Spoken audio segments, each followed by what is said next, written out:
Hi everyone, and welcome to Hauntora. If you're new here, make sure you hit that subscribe button. This is the place where we explore the darkest, most deeply unsettling true horror stories the internet has to offer. And if you've been here before, welcome back. Genuinely glad you're here. I want to be upfront with you before we start. I don't always know how to introduce what I bring to this channel. Most weeks I can at least tell you what you're walking into. Tonight, I'm not sure I can do that honestly. These two stories don't fit neatly into anything. And I think that's the part that's been sitting heavy on me since I found them. But first, thank you. No build-up, no performance. Just genuine gratitude for the people who keep showing up here, who take these stories seriously, who treat this channel like it's worth their time. That means more than I usually say out loud. Links are at the top of the description, always will be. 2 stories tonight. The first one got under my skin in a specific, traceable way. I can follow the thread of why it disturbed me. The second one doesn't work like that. It just lives somewhere in the back of my head now, and I suspect after tonight, it might live in yours too. Drop something in the comments when it's over. I want to know what you took away from it. I read every one. Okay. Lights down, get somewhere you feel settled, and let's go. Viewer discretion is advised. I've been doing estate liquidations for 11 years. You want to know what that job actually is? It's grief, organized by category. Someone dies, the family can't face the house, and they call someone like me to come in and put a price tag on everything that's left. The coffee mugs, the reading glasses on the nightstand, the half-used bottle of hand lotion by the kitchen sink. I price it, I stage it, I sell it, and then I hand the family a check, and they never have to walk back through that door. It's a service. A real one, and I'm good at it because I don't get attached. I want you to hold on to that. I don't get attached. The call came in on a Wednesday in late November. A woman, the deceased's niece, calling from out of state, found me through a referral. Her aunt had passed 6 weeks prior. No children, no spouse, lived alone in the house for 30-something years.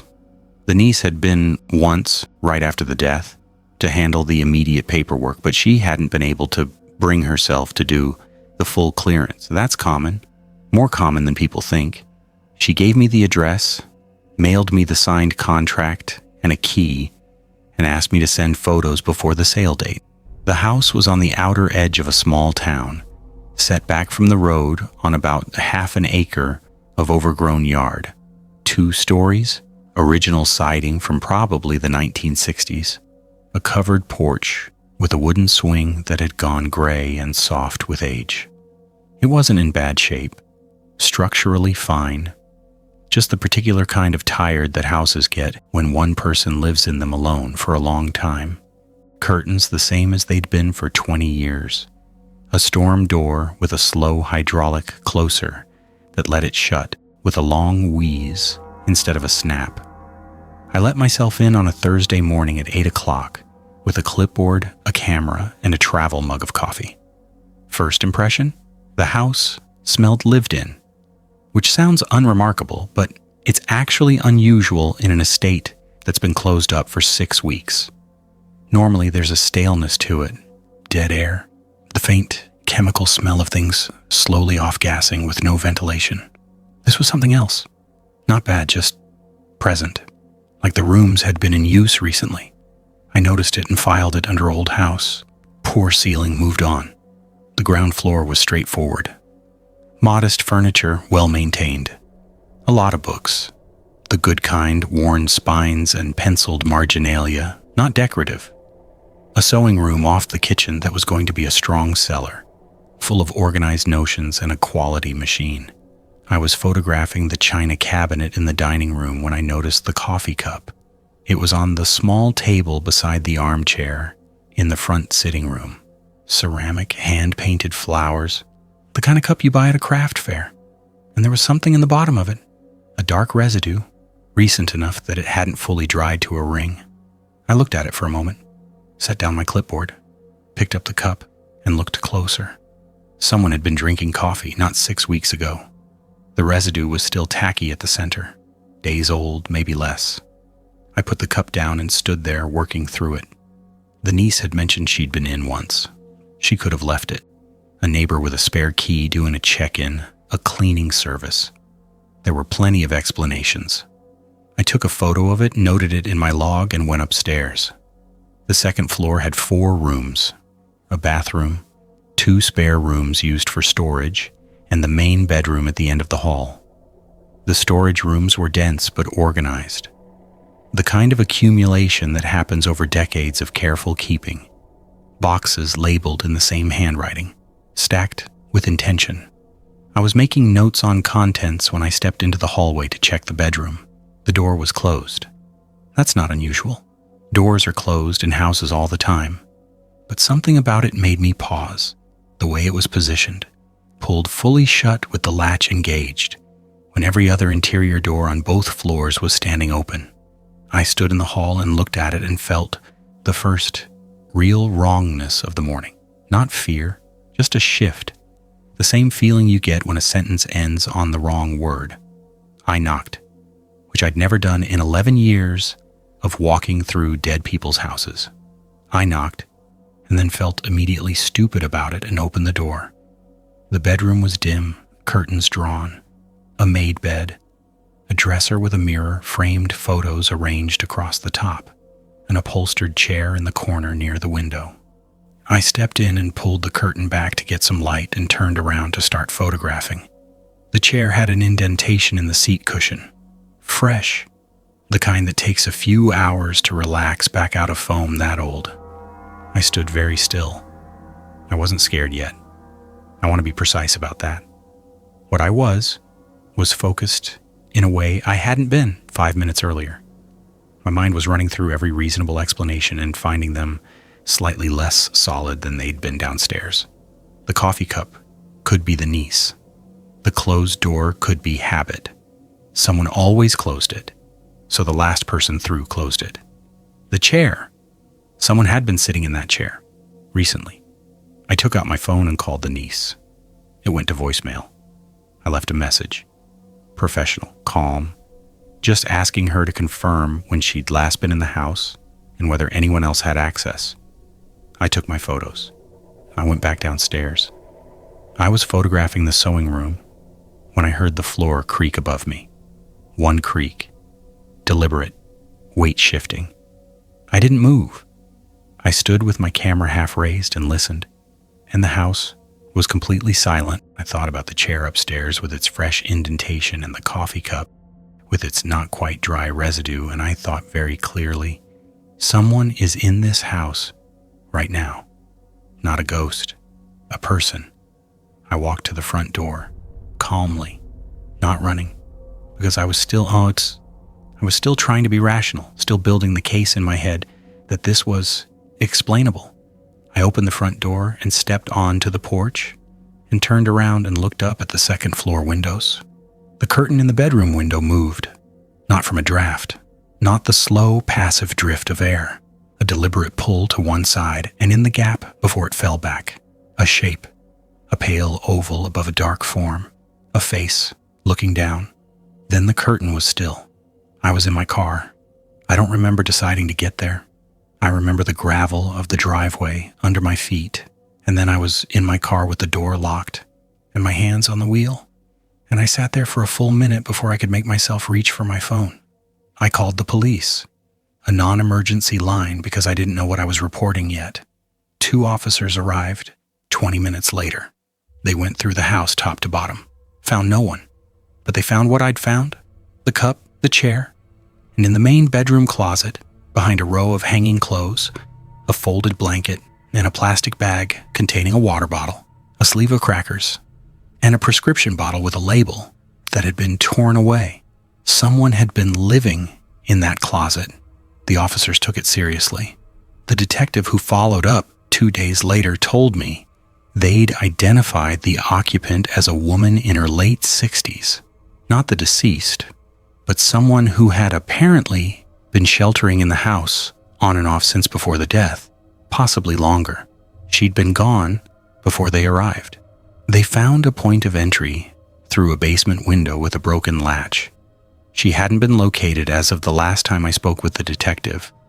What I keep thinking about, what I can't fully set down, is the niece's comment when I reached her 2 days after all of this. I told her what happened. The person in the house, the closet, all of it. She was quiet for a long time. Then she said her aunt had mentioned someone years ago, a woman who used to come by. She'd stopped talking about it, and the niece had assumed it was nothing. A neighbor, maybe. Someone from church. I asked if she had a name. She said she didn't. Just that her aunt had referred to her once as the one who was there before I was. The house sold 3 months later, cleared and cataloged. New family moved in by spring. I took a different referral for my next job. Different county, different house. First thing I did when I walked in was check every closet. I still do. I'm not a fearful person by nature. I want to get that out of the way first, because what I'm about to describe is the kind of thing that sounds like it came from someone who panics easily, someone who sees shapes and shadows and calls it a story. That's not me. I'm an engineer. I troubleshoot systems for a living. I find the logical explanation and I work backward from it. My wife used to say I was the least superstitious person she'd ever met, which she meant as a compliment. I took it as one. My son Marcus was 8 that summer. The summer his mother and I were 18 months into a separation that was quietly becoming something more permanent, the kind of slow administrative erosion that's somehow worse than a clean break. I had him every other weekend and 2 weeks in August, and I was the kind of newly part-time father who compensates with effort. Camping trips, state parks, things that look like intentional parenting from the outside and feel like guilt management from the inside if you're honest with yourself. I was trying to be honest with myself that year, more or less. The forest we went to was about 3 hours north of where I lived. I'd been there once before, maybe 12 years prior. A day hike with a friend who'd since moved out of state. I remembered it as open and quiet and well-maintained. The kind of place where you feel like you're in wilderness without actually being in any danger. Perfect for a kid. I booked a dispersed camping permit online, packed the car the night before, and we left at 6 in the morning with Marcus asleep in the back seat and a podcast on low, and 2 thermoses of coffee. We set up camp by early afternoon on the first day. A flat site near a dry creek bed, good shade, no neighbors within earshot. Marcus helped stake the tent and immediately started collecting rocks, which was his thing that year. I made sandwiches, and we ate sitting on a log, and he told me about a book he was reading, and I listened in that way you listen when you're also thinking about other things, and I'm not proud of that, but it's true. The afternoon was warm and ordinary, woodpeckers somewhere in the canopy, the smell of dry pine and warm dust. Normal. We went to bed early and slept well, and in the morning I let Marcus pick the trail. He picked the one on the map that went farthest from the trailhead, which was exactly what I would have done at 8. So I said yes, and we packed lunch and water and headed out. The trail thinned about 2 miles in. Not dramatically. It didn't disappear. It just became the kind of path that suggested fewer people used it, the edges less worn. A few places where branches had grown in low enough that I had to hold them aside for Marcus. I noted it and kept going. The trees were older in this section, the canopy denser. The light came down in long angles through the branches, and the temperature dropped a few degrees. And Marcus said it looked like a cathedral in here, which surprised me because I didn't know he knew what a cathedral was. That's when I noticed the smell. It was faint, and my first instinct, immediately, automatically, was animal. Something dead nearby, maybe a deer, maybe something smaller. It happens in forests. It's biological, and it's normal, and it rises and falls with the wind. And that's exactly what this was doing, coming and going in a way that made it easy to discount. Marcus didn't react to it. I didn't say anything. We kept walking. But it stayed with me in the way that minor wrong things do. When some part of your brain is processing faster than the rest. Not fear, just a flag. A small yellow flag in the back of my mind that I kept not quite looking at. We ate lunch on a flat rock near a bend in the trail. Marcus wanted to explore off-trail a little, and I said, 10 minutes, stay where I could hear him. He wandered maybe 30 feet into the trees, narrating to himself the way kids do, this quiet running commentary on everything he was seeing. I drank my water and stretched my legs and watched the canopy move in the wind. When Marcus came back, he was quieter than usual. I asked what was wrong and he said nothing. He just wanted to sit for a minute. I let him sit. After a bit, he said, "There's a lady over there." I looked where he pointed. Through the trees, maybe 60 or 70 feet off trail, partially screened by undergrowth, there was a figure, seated, low to the ground. I stood up and looked more carefully and confirmed it. A person, a woman, sitting with her back mostly toward us, doing something with her hands. My first thought was entirely mundane. Another hiker. Someone who'd stepped off trail to rest. I called out a hello, loud enough to carry. The figure didn't respond, didn't turn around.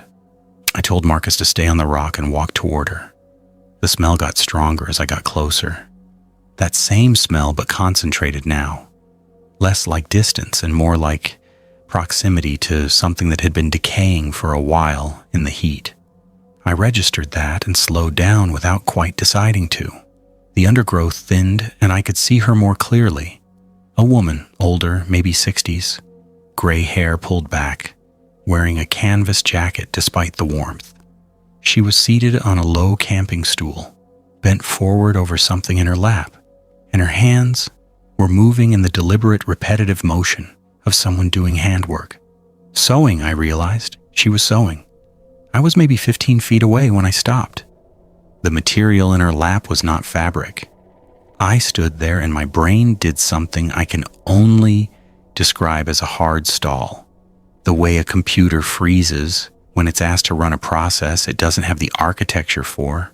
I was looking at something and not processing it, and then I was processing it. And the two things in that sequence are separated by a gap that I still can't account for. The material was skin, not in the way that sounds like a misperception, not a trick of the light or a texture that resembled something it wasn't. I was 15 feet away in decent light, and I was looking at human skin, pale and mottled, and she had a heavy, curved needle moving through it with the patience of someone doing work they'd done many times before. On the ground next to the stool there was a canvas bag, open, and I will not describe the contents of the bag in detail. I won't. Not because I don't remember.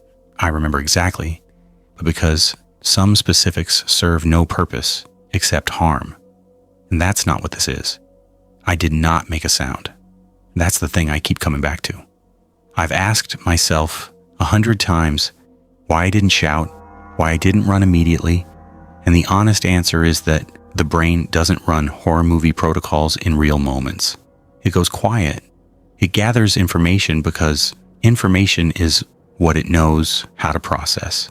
She turned her head slightly, not toward me, just a small adjustment, the way you move when you've heard something at the edge of your hearing. Her profile was visible for a moment. She wasn't startled. She wasn't checking her surroundings. She was just noting something. I backed up, slowly, one step then another, then I turned and walked, not ran, walked, back to the trail because Marcus was on the trail and I needed to be between him and the tree line before anything else happened. I got to Marcus, picked up both our packs in one motion and said, "Let's head back, buddy," in the most level voice I have ever produced. He looked at me. Kids read you, they always read you, but he didn't ask questions. He fell into step beside me and we walked. I set a pace that covered the 2 miles back to camp in 40 minutes. Marcus matched me without complaint. I broke camp in under 20 minutes, packed everything into bags without sorting, loaded the car, strapped Marcus in, and drove to the ranger station at the park entrance. The ranger on duty was a woman in her 50s who took down everything I told her with a face that gave me nothing. She asked clarifying questions: location, approximate distance from the main trail, physical description of the woman, description of what I'd seen. I answered all of them. She thanked me, said she'd radio it in and have someone check the area, and asked if I needed anything else. I called the sheriff's department when I got to the next town with cell service. They took a report. An investigator called me 4 days later and told me they'd located the site I described. They'd found the stool. They'd found the bag. He didn't tell me what was in the bag, not in full, but he said the investigation was active and ongoing and that they might need me to come in and look at some photographs. That was 14 months ago. I've had 2 more calls since then, both times asking me to clarify details about the physical description of the woman. Nothing about what they found. Nothing about who she was or whether they had located her. The case number is still listed as open on the county system. I checked. Marcus hasn't asked me about that day, not once. Not what I saw through the trees, not why we left so fast, not why I haven't taken him camping since. He just doesn't ask. And the thing about that, thing I keep turning over, is that Marcus is a curious kid. He asks about everything, always has. He was 30 feet into those trees for 10 minutes before he came back. I've never asked him what he saw,